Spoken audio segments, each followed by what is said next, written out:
प्रदेश में सरकार बनने के बाद से ही आरपीएससी में बदलाव किए जा रहे हैं। पहले अध्यक्ष पद पर नियुक्ति, अब जो है सदस्यों की नियुक्ति की गई है। 3 सदस्यों को नियुक्त किया गया है, जिसमें से जोधपुर के डॉक्टर अशोक कलवार भी शामिल है। उनसे जानते हैं कि अब सदस्य नियुक्त होने के बाद में कितनी बड़ी जिम्मेदारी आप मानते हैं इसको?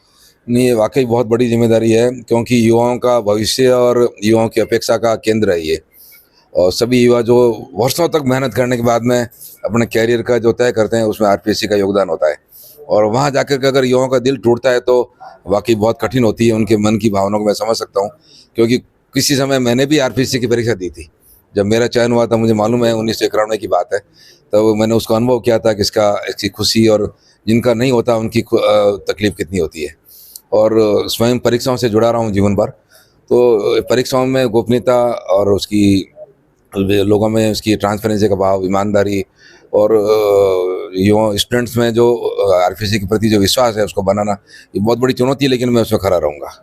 सर, आप किस तरह से देखते हैं, एक एग्ज़ाम होता है, उसके बाद में पेपर लीक हो जाते हैं और लाखों युवा एग्ज़ाम देते हैं कुछ हज़ार वैकेंसी के लिए, उनकी उम्मीद टूट जाती है, फिर वो कोर्ट में चली जाती है, लंबित होती रहती है, उस पे कोई निर्णय आ नहीं पाता है। इस पूरी प्रक्रिया को किस तरह से देखते हो और उसको सुधारने की कितनी आवश्यकता देखते हो? टीम वर्क है ये। हमारे जो बाकी साथी हैं उन सब के साथ मिल करके एक बहुत ही अच्छा प्लान हम बनाएंगे।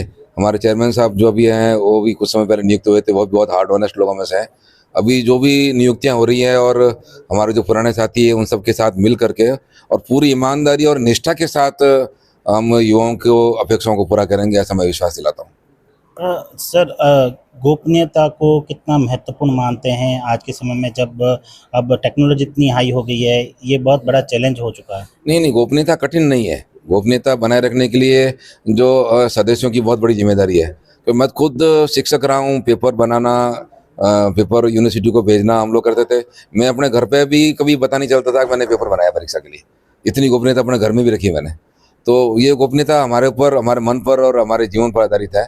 हम लोग अगर निष्ठावान हैं और युवाओं के प्रति विश्वास की भाव है, और ईश्वर के प्रति, सबसे बड़ा ईश्वर आया भगवान है, अगर हमने उसको साक्षी रखा और युवाओं के विश्वास को साक्षी रखा, तो गोपनीयता रखना कोई मुश्किल काम नहीं है और ये कर सकते हैं और हम करेंगे। सर, परीक्षा सेंटर तक पेपर पहुंचने तक जिम्मेदारी रहती है। कितना रिस्की और कितना मुश्किल भरा मानते हैं इसको? मुश्किल है लेकिन असंभव नहीं है। अभी इतनी तकनीकी व्यवस्था हो गई है कि पेपर छपाई से लेकर के पेपर पहुंचने तक और ऑनलाइन एग्जाम की परीक्षाओं में बहुत अच्छे व्यवस्था है। हम लोग स्वयं भी कई बार परीक्षाओं में जाते रहते हैं हम लोग। बहुत अच्छी व्यवस्था है। अगर इच्छा शक्ति मौजूद है तो ये जरूर होगा। और राजस्थान सरकार ने हम लोगों पर ये विश्वास जताया है, तो हम सरकार को भी विश्वास दिलाते हैं, जनता को विश्वास दिलाते हैं, युवाओं को विश्वास दिलाते हैं कि इस गोपनीयता को हम 100% बनाएंगे। हमारी टीम वर्क, हम सब लोग मिलकर इसको करेंगे। पिछले कुछ सालों में जिस तरह से आरपीएससी की छवि खराब हो चुकी है, आपको लगता है इसको सुधारने में कितनी मेहनत लगेगी, और जिस तरह से छवि खराब है उसको किस तरह से देखते हैं? इम्पॉसिबल दुनिया में शब्द है नहीं, और कम से कम मेरी डिक्शनरी में नहीं है।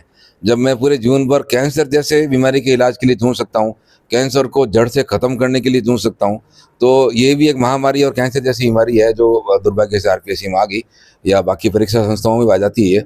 तो जिस तरह से मैं कैंसर का इलाज करता था जड़ मूल से ख़त्म करने के लिए, वैसे ही मैं इस बीमारी का इलाज भी आरपीएससी में रख के करूँगा, ऐसा मैं विश्वास दिलाता हूँ युवाओं को। आपको लगता है समय पर एग्ज़ाम होना कितना आवश्यक है? बिल्कुल आवश्यक है और मुश्किल नहीं है। अगर व्यवस्था और सिस्टम से चलें तो ये कठिन हो नहीं सकता। मैं जब खुद परीक्षाओं में हमारी मेडिकल में रहता था, तब स्टूडेंट कभी आते थे परीक्षा पोस्टपोन कराओ, हमारे स्टूडेंट इच्छा करते थे। तो मैं जब वापस वो मेरे यहाँ से जाते थे, तब ये सोच के जाते थे कि परीक्षा तो स्थगित होने वाली नहीं है, टाइम से होगी। और बच्चों को मैं विश्वास दिलाता था, टाइम से दो, आप बिल्कुल निश्चिंत हो जाओगे, ज़्यादा अच्छा रहेगा। और बच्चे मानते भी थे। तो ये परीक्षाएं समय पर कराना हम लोगों की इच्छा शक्ति पर निर्भर करता है।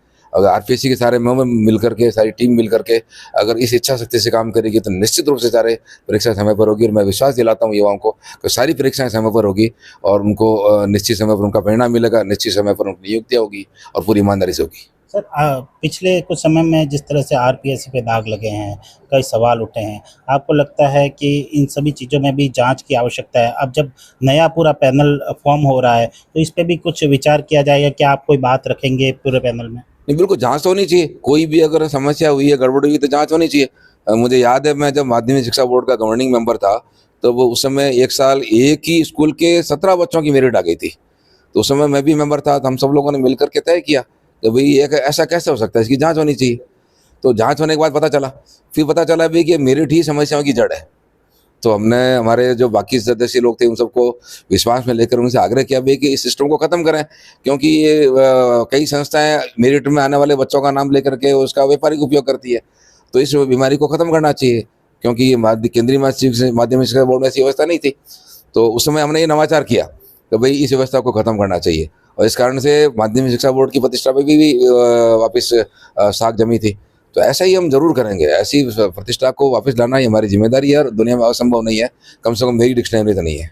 सर संवैधानिक संस्था है आरपीएससी, इस पर जब राजनीतिक हस्तक्षेप होता है और झट से कोई राजनीतिक व्यक्ति आरोप लगा देता है, क्योंकि आरपीएससी खुद इंडिपेंडेंट बॉडी की तरह काम करता है, किसी राजनीतिक पार्टी की नहीं होता, फिर भी अपना हित साधने के लिए लोग जिस तरह से अंगुली उठाते हैं, उसको किस तरह से देखते हैं? नहीं नहीं, बिल्कुल इसकी जो गैर राजनीतिक जो मतलब राजनीति से परे और हटकर के जो इसकी साख है, और मैं कई पुराने मेंबर्स को जानता हूं जिन्होंने इस साख को बनाया था, बहुत अच्छे अच्छे लोग भी आरपीएससी में रहकर गए थे। तो उस साख को बनाए रखने के लिए और राजनीति से दूर रखते हुए ये मैं विश्वास दिलाता हूं कि लोगों की अपेक्षाओं और युवाओं की अपेक्षाओं पर खड़ा रहूंगा। राजनीतिक लोग अपनी जिम्मेवारी किस तरह से निभा सकते हैं इस तरह से एग्जाम में, आप किस तरह नहीं से? नहीं, राजनीतिक इसमें है ही नहीं, इंटरफेरेंस उनका उनकी जिम्मेदारी कुछ है ही नहीं। राजस्थान सरकार ने और माननीय राज्यपाल महोदय ने हम लोगों पर विश्वास करके हमको वहाँ भेजा है, और हमारी परीक्षा पद्धति का सिस्टम वहाँ बना हुआ है। तो इस सब को करना ही हमारी जिम्मेदारी है, सरकार का काम था।